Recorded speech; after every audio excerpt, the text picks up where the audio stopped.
Welcome to Cloud. Hope you're doing great. Today we have a kinda weird story from r/stories titled, My Girlfriend and My Ex Look Exactly the Same and It's Kinda Weird. And when I say weird, trust me, it's one hell of a WDFs. So without further ado, let's dive into it. My girlfriend and my ex look exactly the same, and it's kinda weird. I met my ex, Eric, her real name is a boy's name, in grad school. I was doing my PhD, she was at law school. We met at a Chabad Hanukkah party. She was my first relationship, and I was head over heels in love with her. She was smart, she was passionate, she was funny, she was beautiful, with medium brown hair, amazing hazel eyes, skin on the darker end of incredibly white, and had amazing curves. Not too surprisingly considering the location and context, she dressed very East Coast / classy / preppy / I don't what to call it. I am from Boulder, God help me. I promise that these details about her appearance are important. Looking back, I think she may have been less into me than I was into her, but she was more than loving and affectionate enough in return. Considering that most of my retrospection occurred after being dumped, I'm not sure that I can trust my analysis of the situation anyway. I digress. After a year and a half, she graduated and took a position on the opposite side of the country. Our school was in the Northeast. Her job was in LA. I asked if there weren't any closer positions. I mean, we were in the Northeast, there's no lack of law firms or whatever. And she said that she wanted this particular position with this particular mentor as part of a career trajectory that she'd been planning out for years. I asked if we could be long distance for the 2 years until I graduated. She said that she didn't think that long distance ever worked. I begged and pleaded. I would visit her every break. I would work my ass off to graduate early. I would ask my advisor if I could be remote when I wrote my dissertation, anything and everything I could think of. She turned it all down, and the most she would allow was that after I graduated. If I wanted, I could move to LA, and if we were both single, we could revisit.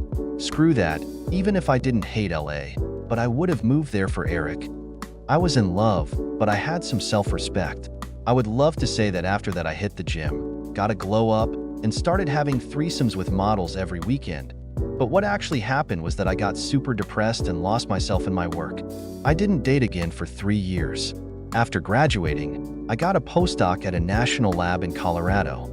I'm actually from Colorado, and even though I moved there for the job specifically, it was really nice to be near my family. The love, the sunshine, and being around people who weren't all assholes all of the time really helped me recover, and I was just getting ready to dip my toes back into the dating pool. I reconnected with some friends from high school and ended up going to a punk show where a friend of a friend was playing. Fun fact, it turns out that folk punk is a thing. In between sets, we're standing in line for drinks, and this girl comes up to us and says to me, "My friend Lisa thinks you're hot." The friend in question was razor thin, like drug problem, eating disorder, or both skinny. It turned out to be both, of course, had super short bleached blonde hair. When I tell story of how we met in real life, I usually say that her hair looked like M&M's and was dressed a little over the top punky. Tight black jeans with strategic rips, a t-shirt that said, Nazi punks F off, a leather jacket covered in patches and pins, and army boots, and had a bunch of piercings. Again, general details of her appearance and dress are important. She kinda looked a little like she was cosplaying a punk, more than an actual punk, if that makes sense? Especially because her look was somewhat countered by the fact that she looked like she wanted to sink into the floor from embarrassment. To be honest, I was not particularly inclined to go along with it. But earlier that day, my friend John had made me promise to say yes to any girl who showed interest in me.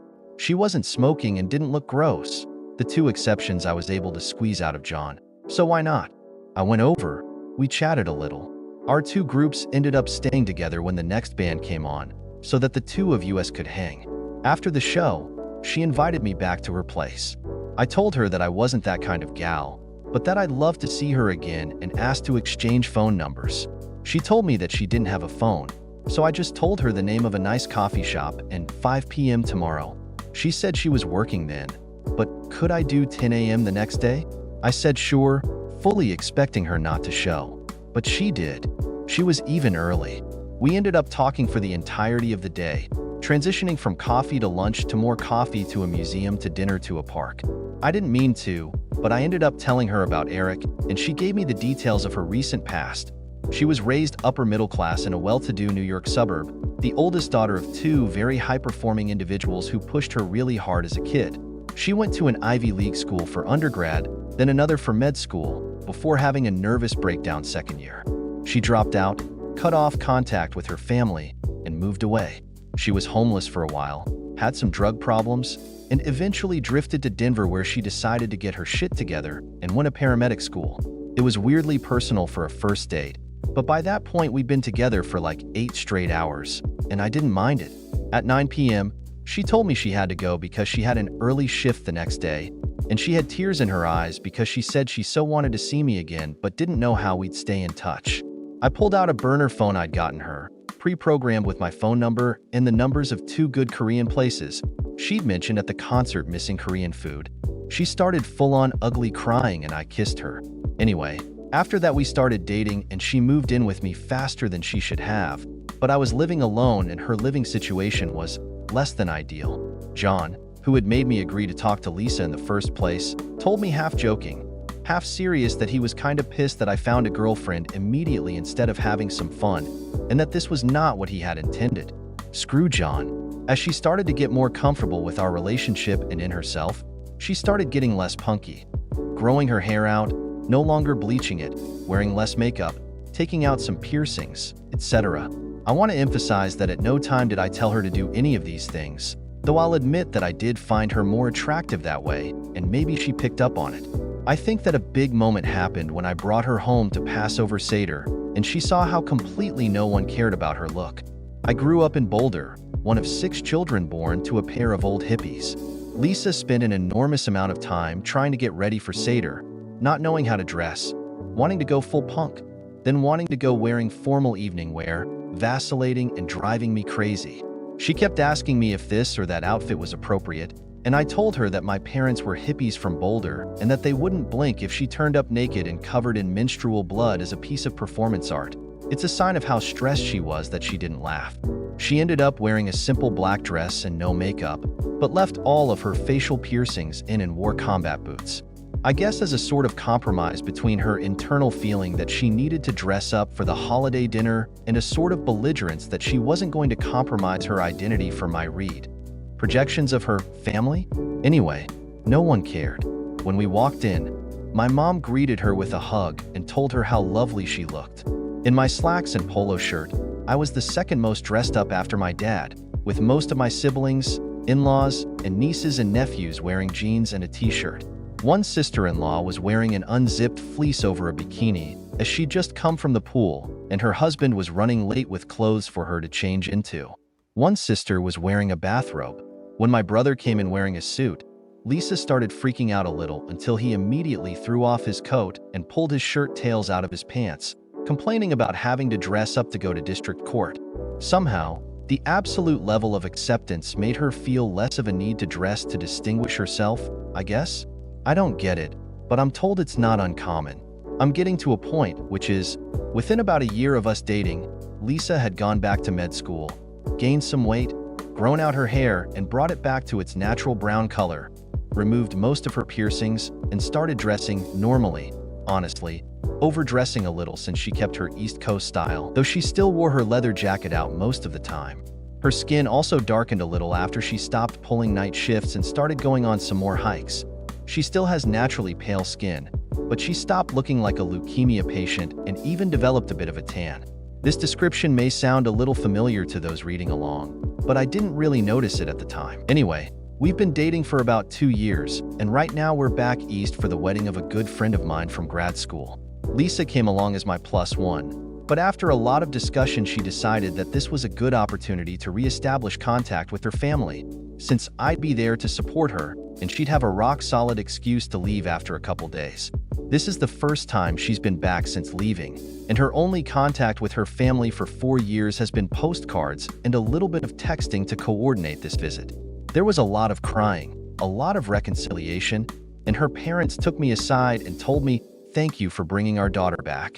When I had to push onto some pre-wedding stuff, the friend getting married is Indian, so there's a lot. She stayed behind for a few extra days, but promised she'd be along before the ceremony. Anyway, a couple days ago I was at one of the pre-wedding things, and I'm outside chatting with some friends, more than a little tipsy when I felt a tap on my shoulder. I turn and see Lisa, who I guess decided to surprise me. I pulled her in for a big kiss, and she was a little stiff for a moment before relaxing into it. I pulled back and asked her how things went with her parents. She looked at me in a state of shock and said, "After all this time? After that kiss, that's your question?" And she said it with a Long Island accent. My drunk ass started to realize that this is Eric. I guess in the dim lighting, in my inebriated state, and seeing her out of my peripheral vision, I figured she was Lisa. I explained the mistake, and she brushed it off. We chatted about nothing in particular for a while. She seemed to really want to talk to me, but I was freaking out because I was way too drunk to handle a situation in which I kissed my ex-girlfriend. I was double freaking out because I know how hard it was for Lisa to open up to me, and I know how fraught her emotional situation was right then, and I was afraid that this betrayal would ruin everything. I excused myself fairly quickly, got back to my room, and called Lisa. I word vomited the situation out to her, and to my enormous relief, she laughed it off and gently recommended that I be a little more sparing at the bar. In fact, that was the last alcohol I've touched on this trip aside from a little champagne at the wedding proper. In retrospect, I don't know why I didn't expect Eric to be there since she was a pretty good friend of the bride. We were all in grad school together, including the groom and a bunch of the guests. Bride was also a lawyer like Eric had been, and that was how they knew each other, though we also had PhDs, MDs, an architect, an MPP, a nurse practitioner. TLDR, we're a bunch of dorks. Anyway, Eric has spent the last couple of days trying to talk to me as much as she can. As far as I can tell, life is proceeding according to plan, but she's not very happy. Men in LA are selfish and superficial. She hates being so far from her family. Her amazing mentor is amazing, but also an asshole. She hates having to drive everywhere. I've been dodging her when I can, making non-committal noises when I can't. The day of the wedding, today, Lisa finally arrived just a couple hours before the ceremony.